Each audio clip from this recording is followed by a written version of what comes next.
정부가 올해 1분기 중 디지털 자산 기본법 개정안을 처리하겠다고 밝히면서 국회와 업계 간 논의가 본격화하고 있습니다. 특히 스테이블코인 발행 주체와 가상자산 거래소 지배구조를 둘러싼 규제 방향을 놓고 의견이 엇갈리고 있는데요.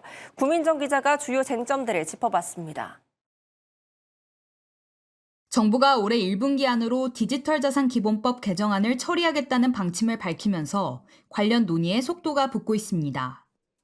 더불어민주당은 지난 16일 핀테크 산업협회와 함께 토론회를 열고 디지털 자산 기본법을 둘러싼 주요 쟁점들을 점검했습니다. 먼저 스테이블코인 발행 주체에 대한 논의가 이루어졌습니다.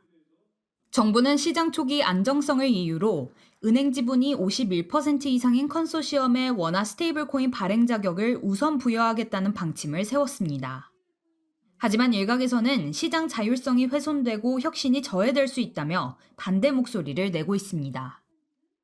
발행 주체를 어느 특정 업권에로 한정을 시켜버린다라고 하면은 이제 안전성을 이렇게 확보할 수는 있겠지만 우리가 기대하는 혁신의 싹은 이렇게 잘라버릴 수도 있다라는 위험이 있겠죠.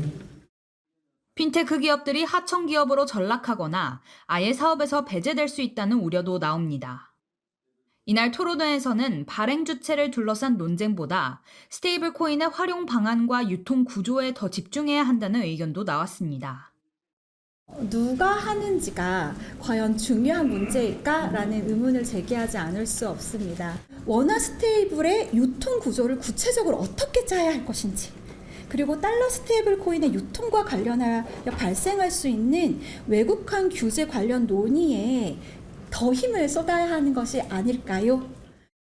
가상자산 거래소 지배구조에 대한 규제도 주요 쟁점으로 떠올랐습니다. 정부는 거래소 대주주 1인의 지분을 15%에서 20% 이하로 제한하는 방안을 검토 중인데 업계는 시장 발전을 저해할 수 있다는 우려를 내놓고 있습니다. 가상자산 거래소는 증권거래소와 기능과 성격에서 근본적인 차이가 있어 같은 규제를 적용하기는 어렵다는 지적도 나옵니다. 다수의 이용자가 이용하는 공공성이라는 해석을 한다면 동일한 뜻을 갖게 되겠지만 이 기능, 특성, 성격에 대해서 큰 차이가 있기 때문에 같은 성격, 같은 규제를 부여할 근거를 찾기도 어렵습니다. 또 인위적인 지분 분산이 오히려 최종 책임을 희석시켜 이용자 보호를 약화시킬 수 있다는 지적도 이어졌습니다. 디지털 자산기본법 제정이 임박한 가운데 안정과 혁신 사이의 균형점을 찾는 것이 관건이 될 전망입니다. 매일경제TV 구민정입니다.